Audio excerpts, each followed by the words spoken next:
سلیم شہزاد بات ہو رہی تھی.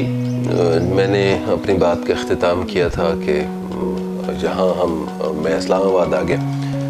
اب ہم تھوڑی سی بات میں اگر آپ کو اپنی شاعری کے حوالے سے بتاؤں اور اس شاعری کے سفر میں جن دوستوں کے ساتھ میرا ایک بڑا قریبی میرا تعلق رہا اور ان کو میں نے کیسے دیکھا، ان کی جو شاعری تھی اس حوالے سے میں یہ تو نہیں کہہ سکتا کہ ان کے فنی محاسن پہ اگر بات کرنی ہو یا ان کے شعر کے حوالے سے اگر بات کرنی ہو تو ایک مشکل ہوگا، مگر ان کی دوستی، وہ کتنے اچھے دوست تھے، ان کی یہ ساری چیزیں کوشش کروں گا کہ اس میں جو کچھ دوست ہیں، کچھ چند دوست ہیں، ان کے حوالے سے میں ضرور بات کروں. پہلے تو میں بات کروں گی شاعری بنیادی طور پہ اگر شاعری کی تعریف اگر کی جائے تو مختلف آپ کو لوگ جو ہے وہ مختلف بات کرتے ہوئے دکھائی دیں گے. میں بھی آپ میری اس بات کے ساتھ اتفاق نہ کریں کہ شاعری کی میں جو تعریف کر رہا ہوں شاعری یہی ہے.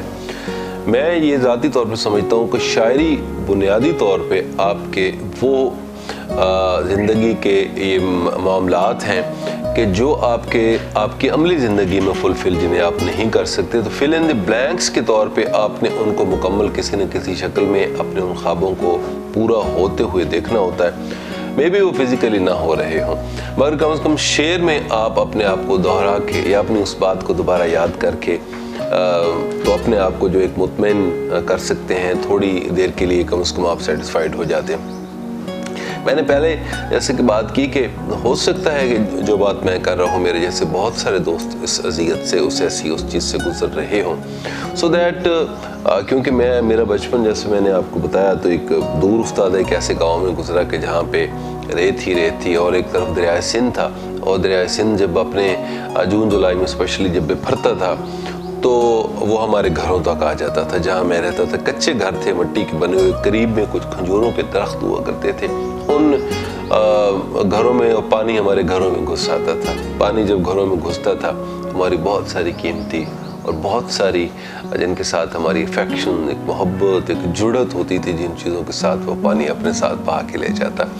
اب تو صرف وہ قصہ پارینہ وہ ساری چیزیں بندے کو ایسے ہی صرف یاد رہ جاتی ہیں کہ یار یہ چیزیں بھی ہماری زندگی میں تھیں. بڑے روتے تھے مگر ہر سال دریائے سندھ نے چڑھنا اور پھر آگے ایسی ہی صورت بنا دینی. اس زمانے میں ٹیلی ویژن کا بھی اتنا بوم تو نہیں آیا تھا مگر ریڈیو سے کچھ خبریں چلا کرتی تھیں اور وہی ریڈیو ہی بنیادی سورس تھا دریا کے پانیوں کی حوالے سے بات کرنے کا کہ اب کون سے دریا میں کتنا پانی جو ہے اس وقت موجود ہے اور کہاں سے جو سیلابی ریلا ہے وہ گزر رہا ہے. سو وہ ایک تنہائی اور ایک گھر سے دوری اور پھر راتوں کا ایک جگرتا اور پھر آپ کے ساتھ آپ کے کسی اپنے کا نہ ہونا، یہ ساری چیزیں آپ کو بہت سارے زندگی کے دیگر شعبوں میں ہمارے جو دوست ہیں وہ کہیں گے کہ مختلف سمت لے جاتی ہیں. مگر میں کسی اور طرف تو نہیں گیا مگر ان تنہائی کی راتوں میں نے شعر کہنے شروع کر دیے. میں شاعر ہوں یا نہیں ہوں اس کا فیصلہ تو وقت نے کرنا ہے، مگر میں سمجھتا ہوں کہ وہ جو میری تنہائیاں تھیں انہوں نے مجھے شعر کہنے پر مجبور کیا. شعر جب میں نے کہے، ایک اور بھی بات جو میرے لاشعور میں تھی کہ شاعری میں نے کیوں شروع کی، میں سوچا کرتا تھا کہ کروڑوں اربوں لوگوں کی دنیا میں اتنے سارے لوگ جہاں موجود ہیں، ہر آدمی کی اپنی ایک شناخت نہیں ہے. چند لوگ ہیں، کچھ ہزاروں یا لاکھوں میں لوگوں میں جن کی دنیا جانتی ہے کہ یہ فلاں ہے، یہ فلاں ہے، فلاں، ورنہ تو ایک آدمی ایک نمبر کے طور پہ اس کو گنا جاتا ہے کہ یہ ایک نمبر ہے، اس خاندان کے 7 فرد ہیں تو اس میں فلاں فلاں فلاں ہے. سو مجھے یاد ہے کہ ہمارے گھر میں میری دادی نے کچھ بکریاں اور بھیڑیں پالی ہوئی تھیں، تو وہ مجھے کہتی کہ بیٹا اٹھو. میں اس وقت کوئی دوسری تیسری میں تھا کہ جا کے ان کے پاس چھوڑ کے آؤ، جو گڈریا ان کو لے کے جاتا تھا بھیڑوں بکریوں کو چرانے کے لیے، تو اسی غلے میں چھوڑ کے آؤ. میں جب اسی غلے میں جاتا چھوڑنے کے لیے تو تکلیف اور پریشانی مجھے لاحق اس وقت ہوتی جس دن وہ کہتا کہ بیٹا آج میں نے بکریوں کو لے کے نہیں جانا، آپ اپنی بھیڑیں اور بکریاں لے کے واپس جاؤ. اب میرے لیے یہ مسئلہ ہو جاتا تھا کہ اب مجھے نہیں معلوم ہوتا تھا کہ میری بھیڑ کون سی ہے، میری بکریاں کون سی ہیں، ان کا کلر کیا ہے. یہ ساری چیزیں شروع سے ہی ایک اس میں وہ پڑی ہوئی تھی. پھر یہ ہوتا تھا کہ میں ان کو کہتا تھا، اسی گڈریا کو جب روتا تھا تو وہ میری طرف دیکھ کے مجھ سے پوچھتے بیٹا کیا ہوا؟ میں کہتا تھا کہ میں تو علیحدہ نہیں کر سکتا اپنی بھیڑ بکریوں کو.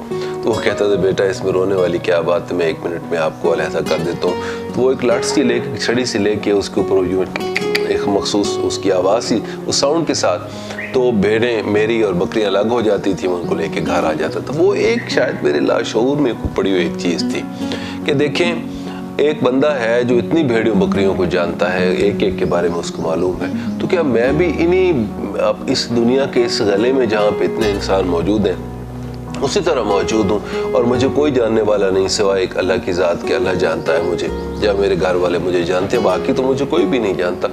اپنی ایک الگ شناخت شاید بنانے کے لیے، یا اپنے آپ کو تھوڑا سا دوسروں سے منفرد کرنے کے لیے شاید میں نے کہیں شعر کہنا شروع کر دیے. تو میرے جو شاعری کے آغاز میں جن دوستوں جو میرے ہم رکاب رہے یا جن کے ساتھ میں نے سفر کیا، تو ان میں ابتدائی دوستوں میں میرے منصور آفاق میرا وہ ایسا دوست ہے جو مجلس ترقی ادب پنجاب کے صدر نشین ہیں آج کل لاہور میں، اور اس ملک کے نہ کہ بلکہ ہمارے پڑوسی ملک جہاں جہاں اردو سمجھی لکھی اور بولی جاتی ہے منصور آفاق کو ہر شخص وہاں جانتا ہے.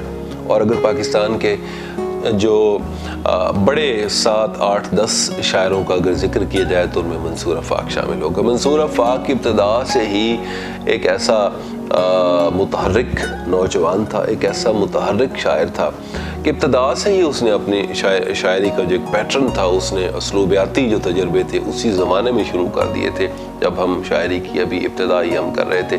منصور ہم سے سینئر تھا، اور سینئر ہم سے پہلے شعر کہہ رہا تھا. ہمارے شعری سکم کی اگر ہم بات کریں تو وہ ہمیں بتاتا تھا کتابیں بہت ساری پڑھنے کو جو منصور آفاق نے مجھے دیں. ان کی ایک پہلی جو کتاب مجھے یاد ہے وہ شاید ٹالسٹائی کا میکسم گورکی کا ناول تھا شاید ماں، اگر میں غلطی پہ نہیں ہوں تو. انہوں نے مجھے کہا تھا اصل میں وہ اس زمانے میں ایک سرخہ تھا، لیکن بعد میں ایک ایسے درویش اور ایک ایسے روحانیت بھری شخصیت کے وہ مرید ہو گئے. ان کے ہاتھوں کو پاؤں کو انہوں نے جا کے چوما جب ان سے ان کی ملاقات ہوئی.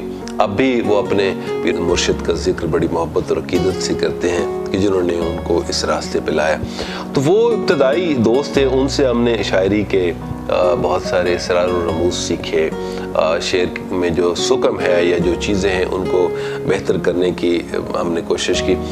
منصور کے حوالے سے اگر میں بات کروں تو منصور ایک ایسا دوست تھا کہ جس نے ساری زندگی ایک شاید سلیمی صاحب کا میرا نام میرے ذہن سے اس وقت اترا، جلیل علی صاحب کے بڑے بھائی تھے، حال ہی میں کرونا کی وجہ سے ان کی ڈیتھ ہوئی ہے. ہاں مجھے نام یاد آ گیا، تو ان کا نام ہے شفیق سلیمی صاحب. شفیق سلیمی صاحب کا ایک شعر تھا کہ ایک شوق ایسا بھی ہم نے پال رکھا ہے بے وقار لوگوں کو معتبر بنانے کا. تو وہ بڑے بڑے کام جو ہے وہ منصور آفاق نے بہت سارے لوگوں کے لیے، اس وقت وہ میاں والی میں موجود تھا، میاں والی میں تھا، تو بہت سارے شاعر ادیب نئے لکھنے والے نوجوان ان کے لیے ایک سمبل تھا، ایک اعتماد کا کہ اگر آپ نے شعر ٹھیک نہیں بھی کہا تو اس کے اوپر داد دیتے تھے کہ آپ اس راستے پہ ضرور چلیں. کم از کم یہ کہ جس ہم ایک خاندان ایک روایتی دشمنیوں میں جہاں ہم گھرے ہوئے ایک دوسرے کو مار رہے تھے، مر رہے تھے، میاں والی کی گلیوں میں لہو بہہ رہا تھا، تو میں اس وقت ایک ایسا نوجوان جو ہے وہ میاں والی کی گلیوں میں شعر و نغمہ کی بات کر رہا تھا، غزل کی بات کر رہا تھا، نظم کی بات کر رہا تھا، اپنی زبان کی بات کر رہا تھا. اور ان کے ساتھ اگرچہ اس عہد کے دیگر لوگ بھی موجود تھے، مگر اس نوجوان کا منصور آفاق کا جو کام تھا وہ مجھے آج دن تک نہیں بولتا. اسی زمانے میں سید نصیر شاہ صاحب ان کو استاد بھی ہیں، وہ موجود تھے، جو عربی فارسی انگریزی بہت ساری زبانوں پہ ان کو دسترس حاصل تھی. اجمل نیازی صاحب بھی بہت زمانے میں میاں والی میں گورنمنٹ کالج میاں والی میں پڑھا رہے تھے. ڈاکٹر طاہر توسیع مرحوم بھی انہی دنوں میں وہاں تھے. اور منصور آفاق کے توسط سے ہی ہم احمد ندیم قاسمی صاحب، عطاءاللہ قاسمی صاحب، حسن رضوی صاحب، شہزاد احمد صاحب، امجد اسلام امجد، اپنے عہد کے جو بڑے لوگ تھے ان سے ہماری ملاقاتیں رہیں، انہی سے ہم نے بہت کچھ سیکھا. تو یہ ایک شاعری کا ہمارا ایک بنیادی جو میرا پہلا جو ایک پڑاؤ تھا، ایسے شروع کیا. پھر چل سو چل اب ہم شعر کہہ رہے ہیں، تو کتاب کی سمت میں جانے لگا ہوں. آپ کی دعاؤں کی ضرورت ہوگی. دیکھیں جب کتاب آئے، پڑھیے گا ضرور، اور مجھے رائے بھی آپ نے دینی ہے میری کتاب پر کہ ایمی کچھ اس میں ہے یا بس ایسے ہی۔